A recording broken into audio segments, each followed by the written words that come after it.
Les cathédrales sont les témoignages chrétiens d'une époque révolue. Ces énormes monuments ont été édifiés pour servir d'écrins somptueux aux offices de la religion catholique. Mais pas seulement. Les magnifiques Notre-Dame gothiques ont été le moyen de déposer dans la pierre des messages fabuleux qui dépassaient le cadre culturel de l'époque. On a tenu à les transmettre à la postérité. Nous allons aborder certaines sculptures décoratives d'une façon totalement novatrice. Nous découvrirons comment ces œuvres sont codées, d'une façon logique, accessible à tout le monde. Une certaine connaissance des civilisations exogènes a manifestement été prise en compte avec intelligence, afin qu'elle soit transmise aux générations futures dans la perspective d'un dévoilement public attendu.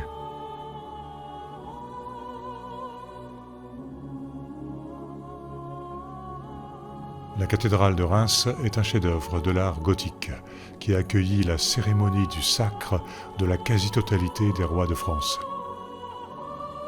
Ce monument, à l'extraordinaire façade, comporte 2300 statues, le record pour toute l'Europe. Notre-Dame exhibe les statues de curieux personnages qui pourraient correspondre à des extraterrestres, souvent d'ailleurs tels que le cinéma de science-fiction les conçoit. En voici un, une sorte de singe alien, regardant le ciel. Il ouvre grand la bouche, comme pour nous dire quelque chose. On voit sa langue, ce qui peut évoquer l'expression ancienne « avoir courte langue », dans le sens de « garder le secret ». En voici un autre, caché sous le support d'une grande statue. Sa crête sur la tête et ses pieds transformés en pattes griffues font penser à un être originaire d'un autre monde. Nous savons que ce genre de personnage peut s'interpréter en tant que démon. Guettant le fidèle qui va entrer dans la cathédrale, il se colle à l'extérieur, tentant de prendre d'assaut le temple sacré dédié au Christ. Sur le chevet de la cathédrale, à l'abri du flot des touristes, un étrange bonhomme nous attend. Il est assis du verbe « asseoir ». Le mot « asseoir » correspondait aussi à un adverbe qui voulait dire « hier soir ». C'est comme si on voulait nous faire comprendre que cette créature existait sur la terre hier soir, c'est-à-dire à la fin du cycle précédent, donc avant le déluge, quand les fils des dieux étaient descendus sur la terre et y vivaient. Cette créature escalade un mur de la cathédrale de Reims à main nue. Cet humanoïde animalisé doit être un individu très évolué, comme en témoigne son sourire et le troisième œil qu'il porte sur le front. Dans les religions hindouistes, bouddhistes et taoïstes, le troisième œil est le symbole des perceptions extrasensorielles. Il n'est pas seul, mais accompagné d'un être de la même espèce, aussi rigolard que lui. Toujours à Notre-Dame de Reims, voici un autre hybride entre l'homme et l'animal. Tous sont des monstres, dans le sens où ils n'existent pas dans la nature, pas sur la terre en tout cas. Or, un monstre était une chose prodigieuse, une chose incroyable. Le verbe « monstrer » avait l'essence de se révéler, enseigner, démontrer, prouver, initier. Tout un programme. Ces créatures statufiées font penser à une facette du phénomène ufologique. Il est arrivé que des personnes comme vous et moi voient des êtres à caractéristiques animales, le corps ou le visage couvert de poils, ou le visage mi-humain, mi-animal, comme un chien ou un lion, ou un singe, parfois avec des oreilles pointues, parfois les pattes munies de griffes. Ils mesurent souvent environ 1,20 m. Fréquemment, on peut voir un aéronef tout proche, posé à terre ou en suspension dans l'air, au ras du sol, émettant de la lumière. Notre-Dame d'Amiens est une des plus belles réussites de l'art gothique. Elle est la cathédrale la plus vaste de France. Accessoirement, on y trouve des humanoïdes, comme d'ailleurs dans bien d'autres monuments. Voici une gargouille à corps humain, avec une tête animalisée. La photo, pivotée de 90 degrés, révèle un personnage assis par terre, qui s'adresse au ciel, son probable lieu d'origine. Celui-ci est assis sur un cylindre, ce qui est une forme d'ovni classique, dite en forme de cigare. Ici, deux aliens se battent entre eux. On nous indique une oreille, ce mot pouvant se décomposer en or-eil, c'est-à-dire l'autre bord, l'autre côté. Des créatures étrangères sont-elles cachées sur le bord de notre monde, dans la marge? Celui-ci, du genre femelle, a des ailes, mais sur les fesses. On peut remarquer que le vieux mot « nage » voulait dire « fesse » et qu'il est une anagramme de « ange ». C'est une bribe de tout un arrière-plan à base de jeux de mots. Celui-ci est à cheval sur sa monture, un animal fabuleux qui n'existe pas sur la terre, un monstre, une chose prodigieuse. En l'occurrence, cette monture ailée pourrait symboliser la machine volante de l'être. Quittons Amiens et revenons à Reims. Le bon Saint-Remy, qui est associé à la fondation de la monarchie française, pour la raison qu'il a baptisé le roi Clovis, nous attend. Il est occupé à chasser des démons de la ville de Reims. En fait, il est très calme. Il semble plutôt leur dire gentiment au revoir, avec un signe de la main. Saint-Remy était-il en contact avec des êtres extraterrestres? Y avait-il des réunions secrètes où les modalités du codage de l'architecture étaient mises au point? Celui-ci est un nain, comme beaucoup de statues de la cathédrale de Reims. Nous en reparlerons dans une prochaine vidéo. Ce démon tire une courte langue. Il garde le secret sur sa présence sur la terre. L'évêque Remy dit donc au revoir à ses amis d'un autre monde. Il montre la paume de sa main, la vole, pour leur souhaiter un bon retour dans leur vaisseau spatial. Un dernier mot au sujet des probables extraterrestres qui ornent les cathédrales. Rien qu'à Reims, nous découvrons plusieurs spécimens d'hommes-lions. Il pourrait s'agir de créatures originaires de la constellation du Lion et ou à l'apparence léonine, c'est-à-dire des dieux qui vivaient sur la terre au début de l'ère du Lion, juste avant que le déluge ne détruise leur monde. De nos jours, rien qu'en France, il existe des centaines de personnes qui ont vu par hasard des extraterrestres au bord d'une route ou d'un champ, à l'apparence humanoïde, humaine ou animalisée. À chaque fois, ces énigmatiques créatures sont près de leur vaisseau discoïdal posé au sol. Quand ils se rendent compte que des terriens les ont vus, ils montent dans leur machine et décollent à grande vitesse. Plus rarement, des terriens sont entrés en contact avec les aliens, ont discuté avec eux, sont parfois montés dans leur vaisseau pour accomplir un petit voyage initiatique. Les grands médias ne parlent pas de cela, ou même le ridiculisent, mais ces témoignages existent par dizaines. Il existe des êtres extérieurs à notre civilisation qui laissent deviner leur existence, si l'on fouine dans ce sens, mais qui ne tiennent pas pour le moment à se manifester publiquement. On en retrouve des échos sur les cathédrales.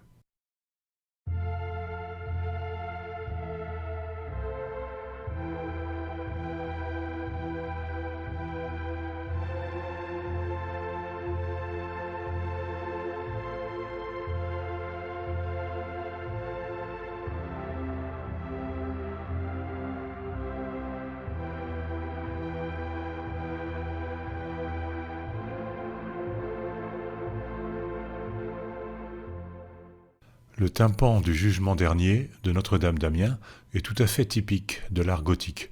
Cette surface évoque les événements qui doivent se produire à la fin des temps, quand s'accompliront les prophéties du livre de l'Apocalypse. Des anges sonnent de la trompe, ce qui annonce le retour de Jésus-Christ, et la résurrection des morts. Ceux-ci sortent de leur cercueil. L'archange Saint-Michel est là, muni de sa balance, pour juger les âmes. L'humanité est scindée en deux groupes. À gauche, les élus se dirigent vers le paradis. À droite, les damnés s'orientent vers l'enfer, sous la conduite d'un démon humanoïde. La gueule ouverte d'un monstre les attend.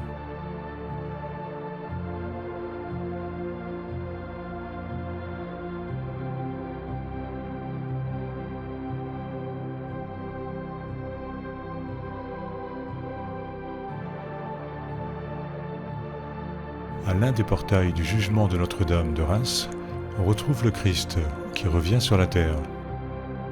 Encadré par la Vierge et Saint Jean-Baptiste, la résurrection des morts, le jugement avec les bons d'un côté et les mauvais de l'autre. Il est quand même étrange de voir des humains sortir de leur sarcophage. Il faut constater que les créateurs de l'art gothique ont fait des choix qui se sont appliqués dans la quasi-totalité des cathédrales. Les scènes représentées ont fait l'objet de spéculations intellectuelles préalables poussées afin de comporter une lecture à deux niveaux. Sans vouloir choquer les catholiques, dont je respecte la foi, je vais expliquer comment les ressuscités des portails peuvent être compris comme des extraterrestres. Le préfixe « extra » signifie « en dehors ». Un extraterrestre est un être qui vit en dehors de la Terre. Un mort qui reprend vie dans son cercueil et sort de son tombeau pour aller se manifester à la surface est d'une certaine façon un extraterrestre, puisqu'il sort du sous-sol pour arriver en dehors de la Terre.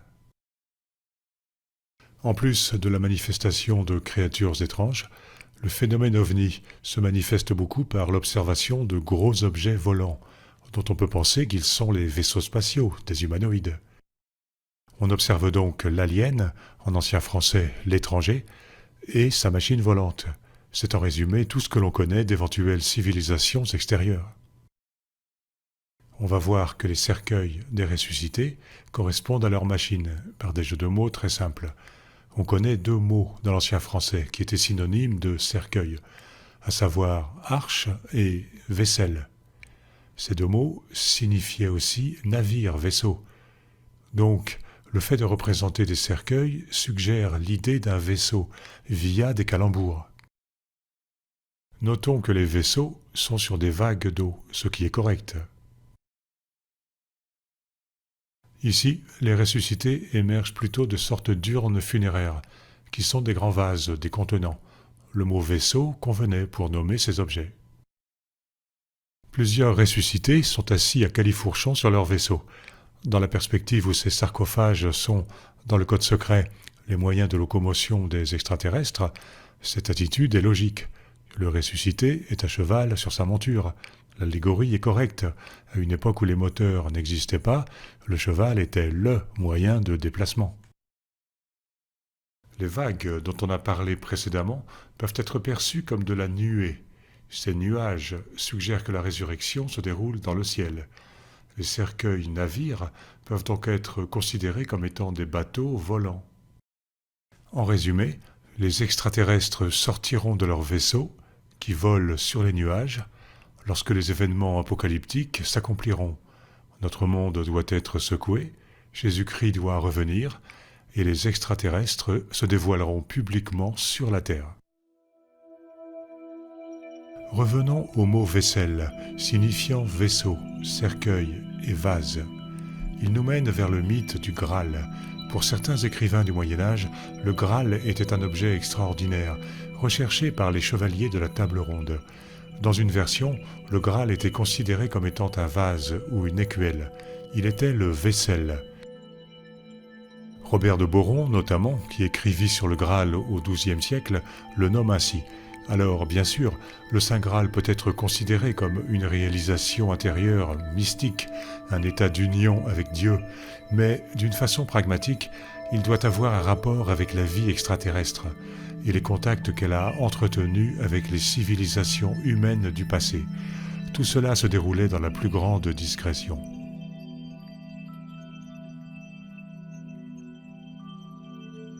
La cathédrale de Laon est l'une des premières grandes cathédrales.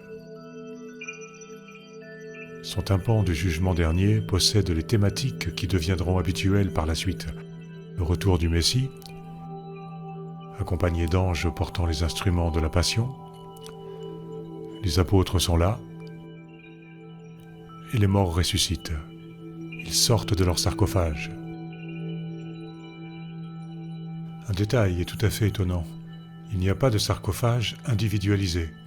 Le dessin fait plus penser au plat-bord d'un bateau, la rambarde.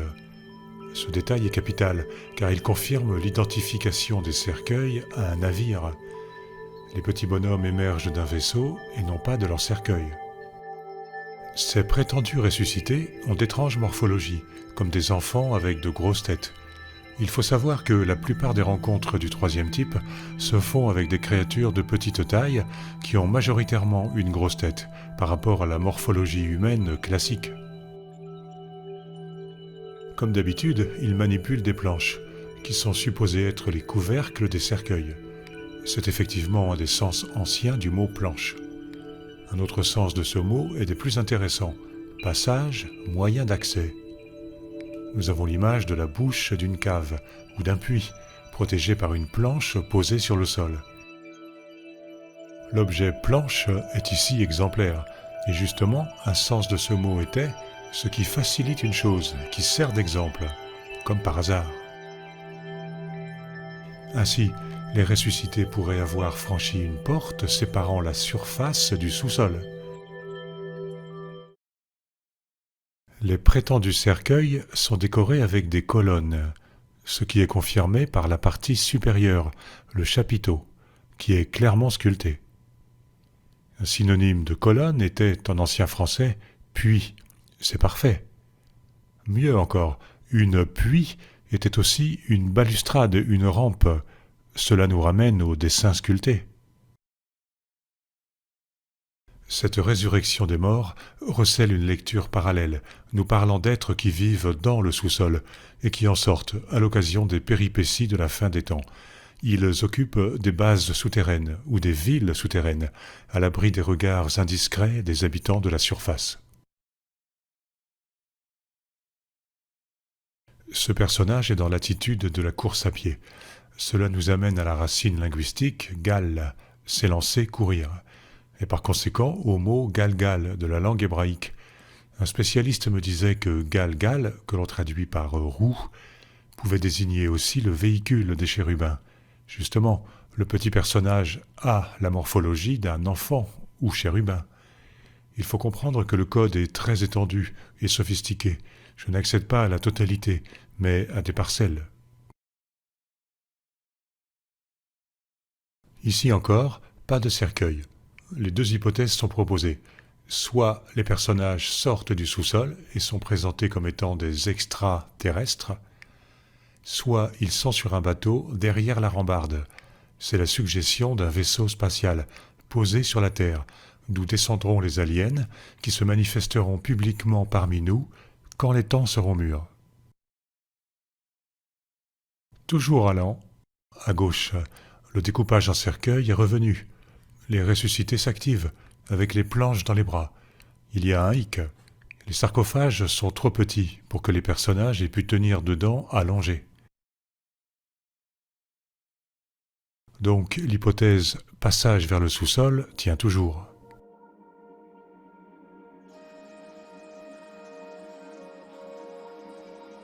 Toute la tradition bouddhiste extrême-orientale reconnaît l'existence d'un mystérieux royaume souterrain.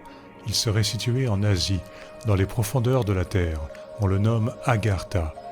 Il est censé être habité par des millions de personnes sages. Il serait relié au continent de la surface par un vaste réseau de galeries souterraines. On dit que les points d'accès à ces souterrains ne sont connus que de certains initiés.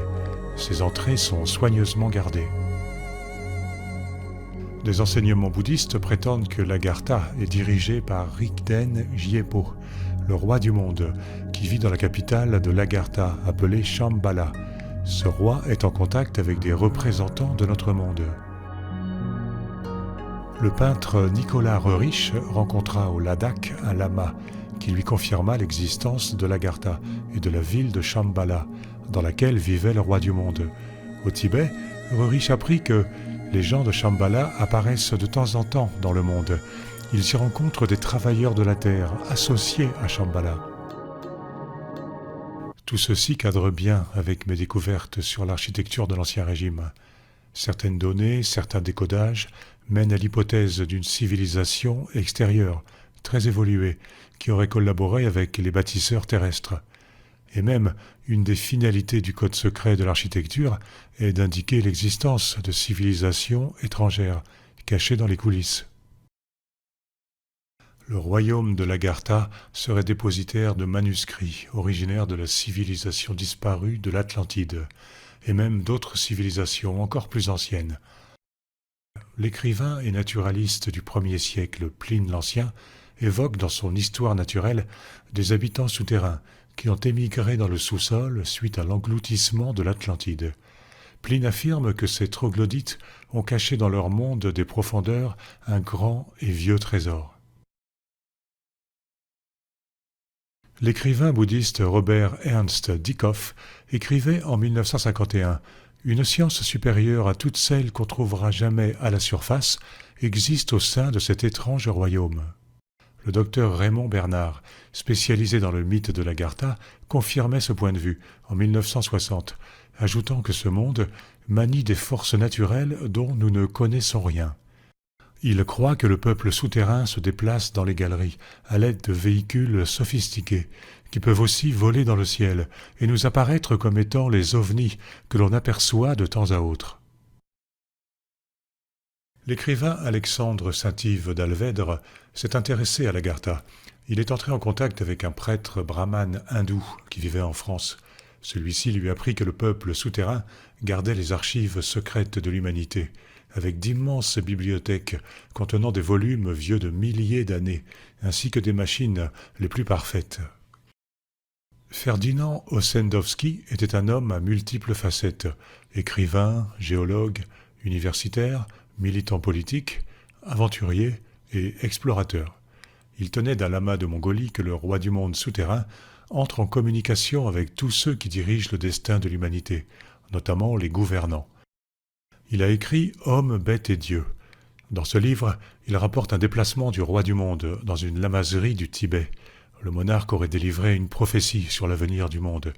Il annonçait d'abord une période de malheur et de catastrophes diverses, puis il enchaînait « Alors, j'enverrai un peuple encore inconnu à ce jour, qui d'une main puissante arrachera les mauvaises herbes, de la folie et du vice, et conduira ceux qui restent fidèles à l'esprit de l'homme. » Ils fonderont une nouvelle vie sur la terre. Il arrivera que les peuples d'Agarthi sortiront de leurs cavernes souterraines et apparaîtront sur la surface de la terre.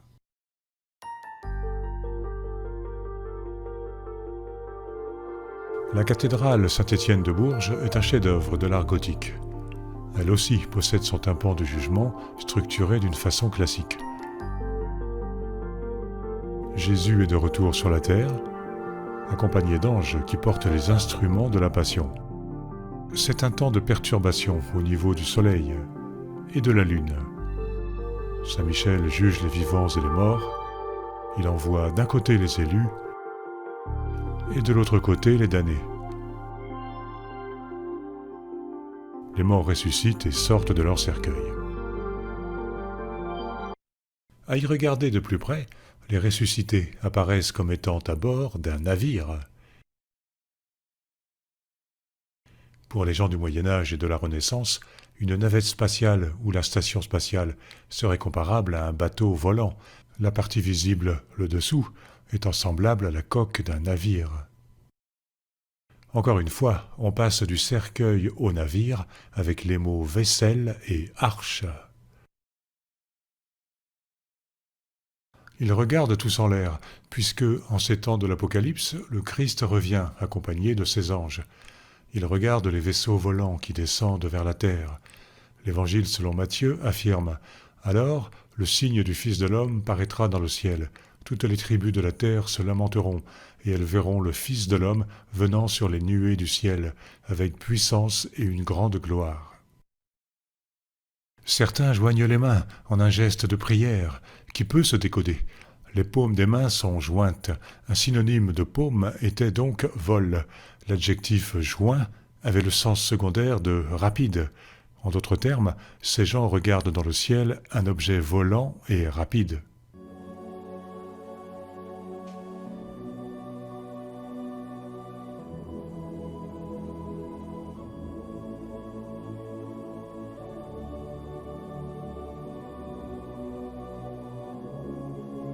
Notre-Dame de Chartres est l'une des plus belles cathédrales de France. Elle est représentative de l'art gothique, complète et bien conservée, sur tous les plans. Elle aussi comporte un portail du jugement dernier. Sur les voussures, les morts ressuscitent. Ils ne semblent pas sortir de cercueil, mais plutôt émerger du sous-sol. Ils ont les mains jointes et regardent le ciel, comme à Bourges.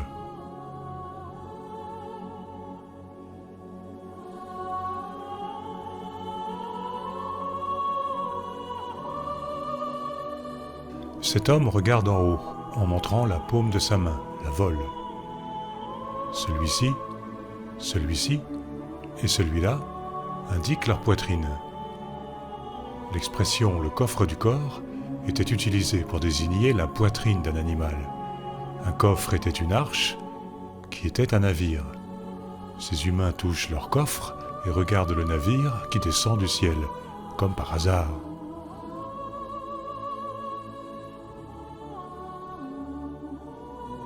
L'archange Saint-Michel pèse les âmes afin de déterminer le lieu de destination, le paradis ou l'enfer. Sa balance est cassée, malheureusement. Les réprouvés sont emportés par des démons, sous le contrôle d'anges. Ils se dirigent vers la gueule ouverte d'un monstre, le Léviathan, symbolisant la porte de l'enfer.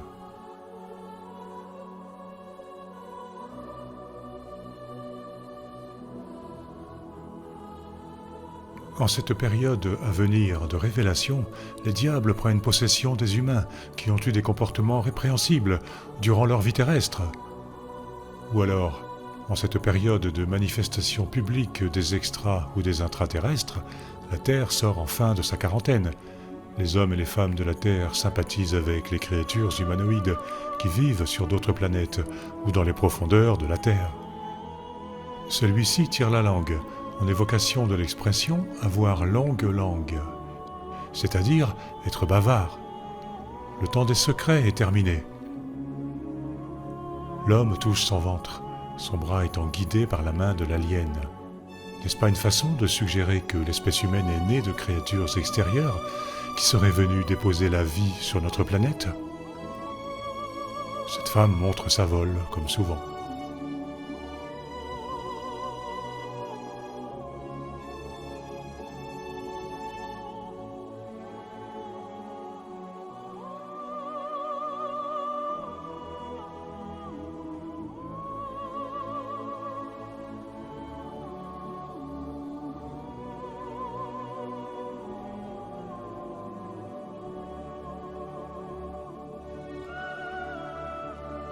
Retour au tympan du jugement dernier, à Reims. Commentons d'abord selon la version eschatologique classique. Un groupe d'humains est ceinturé par une longue chaîne, tenue par un démon.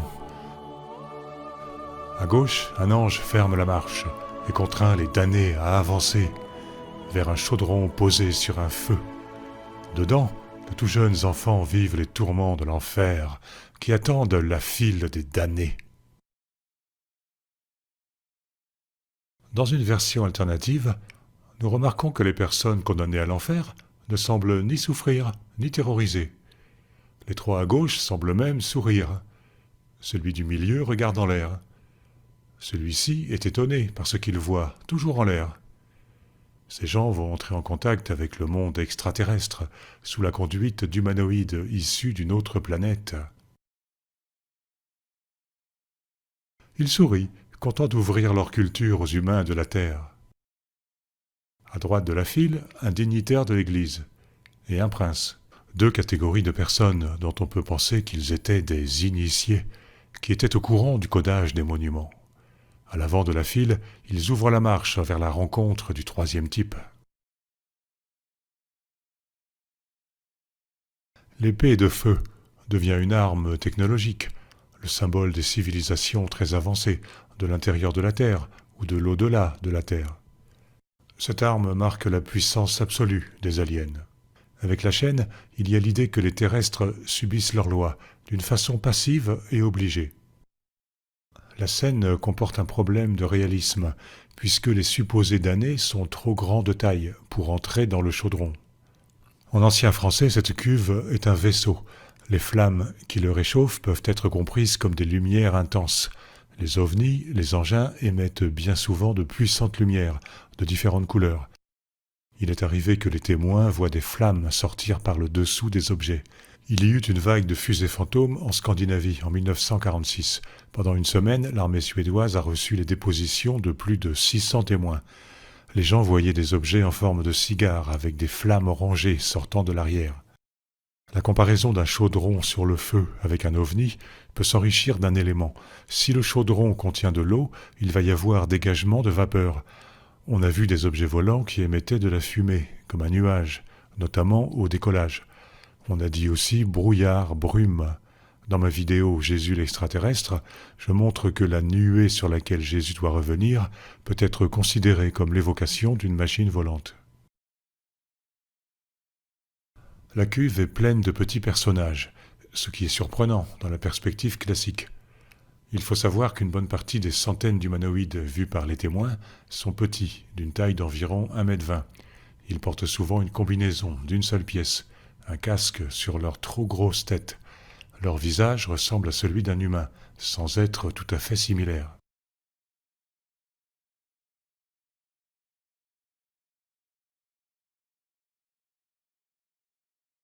Récapitulons. À l'occasion de la révélation des civilisations extérieures, sur la Terre, des aliens emmèneront certains humains choisis visiter un vaisseau spatial, celui d'une espèce de petits êtres extraterrestres.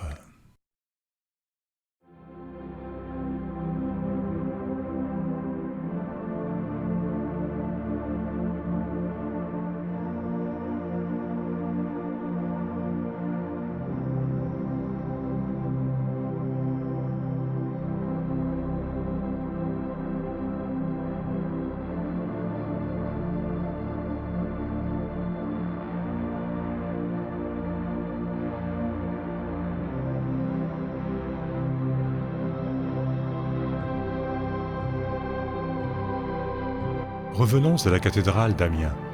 Au portail du jugement, une sculpture d'une voussure reprend le thème des damnés et du chaudron. Cette fois, les damnés sont dans le chaudron, dans le vaisseau, prêts pour une excursion dans l'espace. Les humanoïdes entretiennent le feu du moteur. Attachez vos ceintures, le décollage est imminent. Sur le tympan, les ressuscités sont en prière, les mains jointes. Le regard tourné vers le ciel. Ces deux-là exhibent la paume de leurs mains. Enfin, comme d'habitude, quoi. Bien que ce démon emporte 7 hommes vers l'enfer, ce dernier a l'air de rigoler, ce qui n'est pas logique. Ne s'agit-il pas plutôt d'un extraterrestre qui ouvre à un humain de nouveaux horizons ? À l'autre bout de la file, l'horrible Léviathan ouvre grand la gueule pour engloutir les condamnés. Il avale les âmes et symbolise la porte de l'enfer. De l'enfer au singulier aux enfers au pluriel, il n'y a qu'un pas. Dans la culture grecque, les enfers sont le royaume des morts, un lieu dans le sous-sol, peut-être comme l'Agartha de la tradition bouddhiste. Ces humains s'apprêtent à entrer dans le royaume souterrain, là où vit depuis des millénaires un peuple à l'apparence un peu différente de la nôtre. Dans une variante, la porte est celle d'une base souterraine extraterrestre. Ainsi, la bouche ouverte symbolise-t-elle la bouche d'accès à un souterrain ou un tunnel ? Je rappelle que le mot « monstre » avait le sens de « chose incroyable, chose prodigieuse », ce qui veut dire que cet accès mène à des révélations extraordinaires, tel un autre monde, avec lequel l'humanité entrera enfin en contact à la fin du cycle actuel, ce qui n'est plus très loin. De la souffrance apparaît enfin sur les visages humains. Mais le verbe souffrir possédait il y a des siècles des sens qui sont perdus aujourd'hui, comme permettre, autoriser, accepter. Les humains sont donc d'accord pour entrer dans le royaume souterrain des aliens. Retour dans les voussures. Ce diable étrangle sauvagement un pauvre humain, dont le visage esquisse un sourire. Le gars reste très cool. À côté, la même chose. Cet homme est étranglé par un diable, et il rigole. Une explication tient en l'expression « tenir quelqu'un au collet », ce qui était le coincer, l'obliger à écouter. Au portail sud du transept, cette expression est encore illustrée. Un homme est maintenu par le cou, le collet, une oreille dûment orientée vers le haut. Il doit écouter la voix des créatures célestes. Ça n'a pas l'air d'être trop douloureux. J'interprète ces sculptures de la façon suivante. Les aliens étaient présents auprès de la royauté française et de l'Église. Ils ont exigé de ces pouvoirs qu'il y ait un codage de l'architecture, afin de transmettre des messages à ceux qui souhaiteraient et pourraient les décoder, dans la pierre ainsi que dans certaines œuvres peintes. Ces êtres extérieurs à notre civilisation ont exercé un certain pouvoir sur l'humanité, tiré certaines ficelles depuis les coulisses dans lesquelles ils étaient cachés. Ils avaient décidé qu'ils se dévoileraient à la face du monde, à la période dite de la fin des temps, en accord avec l'intérêt général de l'humanité. Celle-ci sera purifiée et sortira des gros problèmes qui ont sévi pendant des siècles, voire des millénaires. Elle vivra enfin dans le bonheur.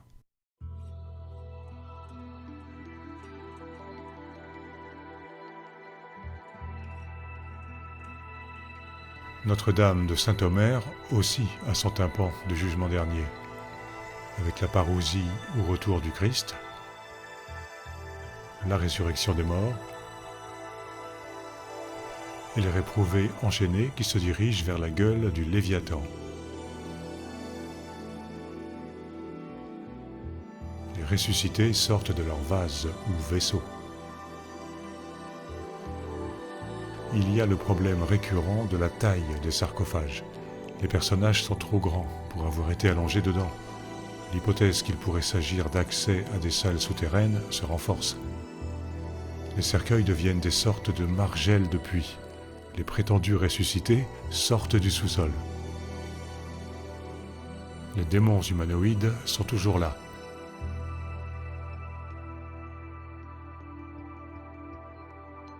Celui-ci est un géant. Il existe des catégories d'extraterrestres qui ont été vues et qui sont de très grande taille. Ces humains ont pris place dans la gueule du monstre, qui va les avaler. Parmi les sens du verbe « avaler », il y avait « faire descendre »,« descendre rapidement », l'avalage étant la descente. Nos visiteurs de la surface vont descendre dans les sous-sols, là où vivent les aliens.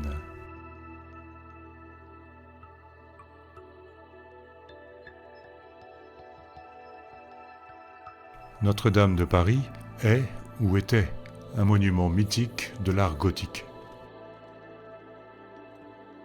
Son tympan du jugement dernier possède les ingrédients habituels. Le retour de Jésus-Christ, les pieds posés sur la Jérusalem céleste qui descend du ciel. L'archange Michel pèse les âmes. À gauche, les élus. À droite, les démons emportent les damnés vers l'enfer. Tout en bas, les braves ressuscités sortent de leur cercueil. Saint Michel est le chef des armées de Dieu. Son côté combattant est marqué par un petit effet visuel, puisqu'on a l'impression qu'il tient un bâton de la main droite. Sa mission de peser des âmes est contrariée par un diable qui se tient à côté de lui et immobilise la balance, essayant de faire pencher le fléau de son côté. C'est la symbolisation du combat entre les forces du bien et celles du mal, qui auront lieu lors de la période eschatologique, à Armageddon. Cette lutte sera spirituelle, mais rien ne nous empêche d'y voir l'image des aliens bienveillants envers l'humanité, qui combattent d'autres aliens aux motivations plus égotiques. Un mot sur le petit diable. Peut-être qu'il est assis par terre et que ceci soit sa jambe. Il semble pourtant sortir du sol. Les diables ou démons emportent donc certains humains vers l'enfer, à l'aide d'une longue chaîne. Ils pourraient être des extras ou des intraterrestres qui vont initier des humains choisis au secret de l'existence alienne. La bouche du Léviathan est ici reconnaissable à ses dents. Placée verticalement, elle est bien un accès au monde d'en bas. Un homme est en train de passer la porte. Il est à l'envers, On peut déjà comprendre qu'il est psychiquement sans dessus-dessous face aux révélations qui lui sont faites. Il voit un alien et son vaisseau.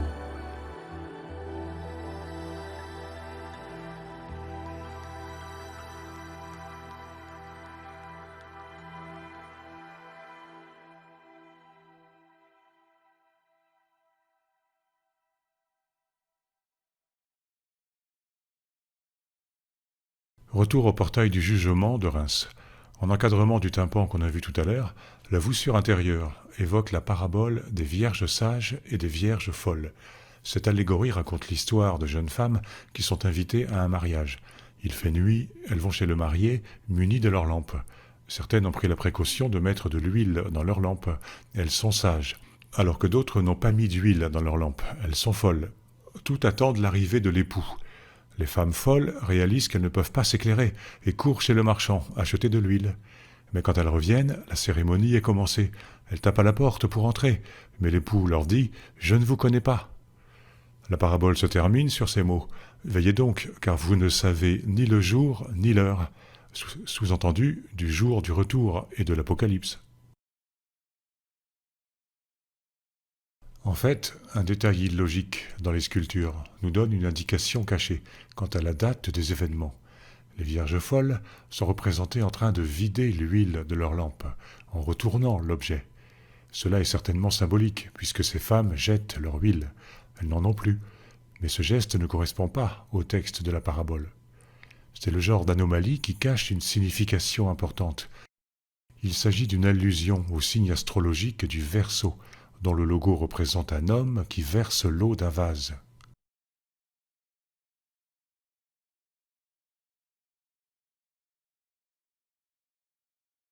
Sur le bord, on a un motif décoratif que l'on a croisé précédemment.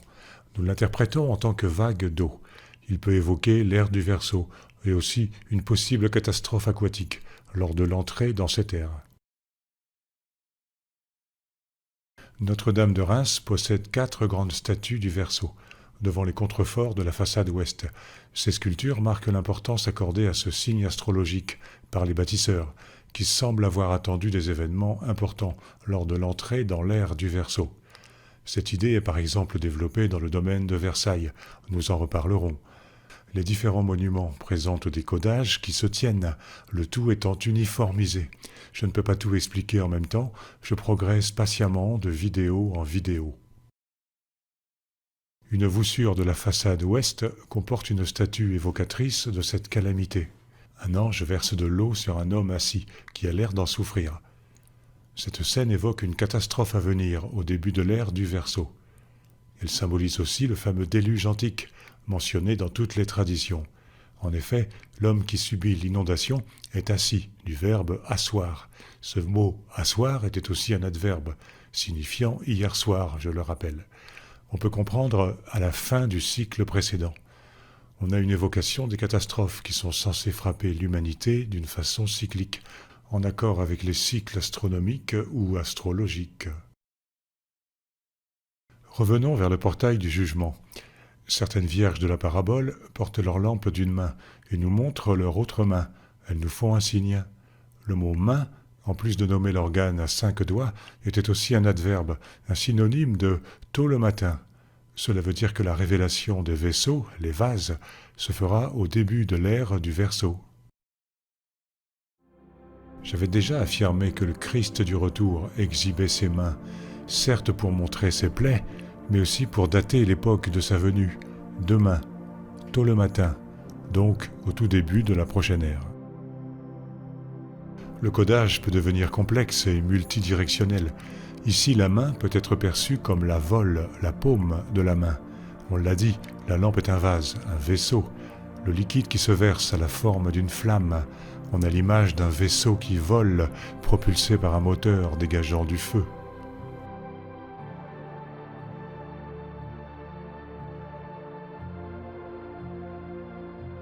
Le codage que je dévoile de vidéo en vidéo sous-entend qu'il y a eu, à une certaine époque, ou à plusieurs époques, ou même de façon régulière, à l'époque des rois, des contacts entre les dirigeants de la chrétienté, politiques et religieux, et des formes de vie extérieures. Les bâtisseurs de cathédrales ont déposé sur les façades de leurs monuments une décoration à au moins 2 niveaux. Il y a le sens théologique, catholique classique. Il y a aussi un codage qui se déchiffre en associant certains mots aux formes sculptées. Cela relève de la langue des oiseaux, de la kabbale, de la science des codes secrets. Il apparaît que les commanditaires, les architectes, les maîtres d'œuvre attendaient la fin des temps prophétisés, pour le début de l'ère du Verseau. C'est maintenant pour bientôt. Ce sera la fin de notre type de société et le dévoilement des formes de vie aliènes, exogènes, qui apparaîtront enfin au grand jour sur notre Terre. La réalité à ce sujet sera enfin publique et plus le privilège d'une poignée d'initiés. Les aliens peuvent provenir d'une autre planète ou d'une autre galaxie, d'une base souterraine aménagée dans le sous-sol, du royaume souterrain nommé Agartha, d'une autre dimension, ou même du futur. Et pourquoi pas, tout ça en même temps, la totale. À bientôt pour une autre vidéo.